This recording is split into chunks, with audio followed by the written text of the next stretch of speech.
Bonjour à tous et bienvenue dans cette nouvelle vidéo. Aujourd'hui, nous allons parler d'Alexei Stakhanov, élevé par le régime communiste de Staline au rang de héros du travail.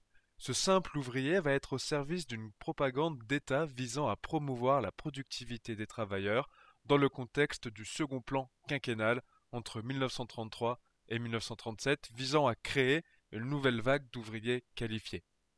Son histoire et son instrumentalisation par Staline doivent nous interroger sur le rôle du stakhanovisme dans la mobilisation des classes ouvrières en URSS dans l'entre-deux-guerres. Alexei Stakhanov est né en 1906 dans l'oblast de Donetsk en Ukraine. Il débute sa carrière en tant que mineur en 1927 à l'âge de 18 ans. Durant cette période, toutes les mines de charbon sont gérées par l'État et ont des objectifs précis à atteindre chaque mois. La mine dans laquelle travaille Alexei Stakhanov est connue pour avoir de faibles performances par rapport à la moyenne nationale. En 1933, Stakhanov est affecté à l'équipe des perforateurs.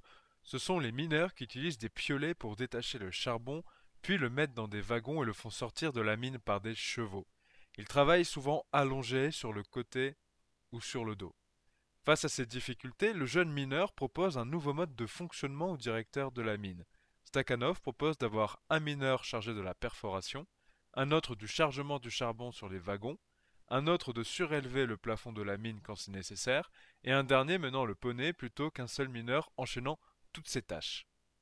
Plutôt qu'un piolet, Stakhanov utilise une perceuse minière qui pèse très lourd et exige une formation préalable. Le directeur accepte et en 1935, lors d'un concours organisé par le Komsomol local, le Conseil des jeunesses communistes, on rapporte que Stakhanov et ses trois collègues ont extrait 102 tonnes de charbon. C'est un record en 6 heures de travail, soit 14 fois le quota habituel. C'est le début de la popularité pour Stakhanov qui fait la couverture des magazines communistes locaux et même la couverture du Times. La Pravda publie immédiatement un long article sur la méthode de Stakhanov qu'il va appeler le stakhanovisme. Le régime soviétique en a besoin, à la fois pour améliorer les rendements, mais aussi pour offrir l'image de la réussite de la planification. Le jeune mineur est invité à rencontrer Staline à Moscou pour les célébrations de l'anniversaire de la Révolution au mois de novembre 1935. Le commissaire de l'industrie lourde et les instances du parti organisent dans la foulée un congrès des stakhanovistes qui réunit 3000 ouvriers adeptes de la nouvelle méthode. Alexei Stakhanov quitte la mine pour se consacrer à la propagande de sa méthode.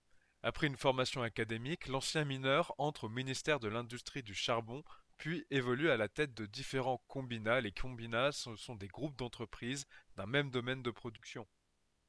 Son action s'inscrit dans le second plan quinquennal dans lequel de nombreuses écoles techniques pour assurer la formation et le perfectionnement des ingénieurs et ouvriers qualifiés sont créées. Stakhanov devient un modèle à suivre. Des décorations sont décernées aux ouvriers les plus méritants, entraînant une débauche d'initiatives dans tous les secteurs. À l'image de Stakhanov pour la mine, l'industrie de la chaussure a également son héros du travail, avec Smetanine, celle de l'automobile, avec Boussiguine, le textile, avec les sœurs Vinogradova. Les résultats de cette propagande sont satisfaisants. La productivité du travail augmente de 82%, soit 2 fois plus qu'au cours du premier plan quinquennal. Cependant, la véracité de ce record est contestée. Selon l'historien expert en mouvement stakhanoviste Igor Aframenko, le travail du mineur à l'époque relevait aussi bien de l'extraction du charbon que de la consolidation des parois de la galerie au fur et à mesure de son avancement.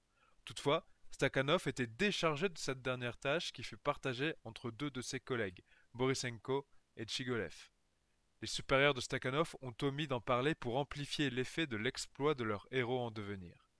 Le stakhanovisme devient une nouvelle forme de productivité en Union soviétique.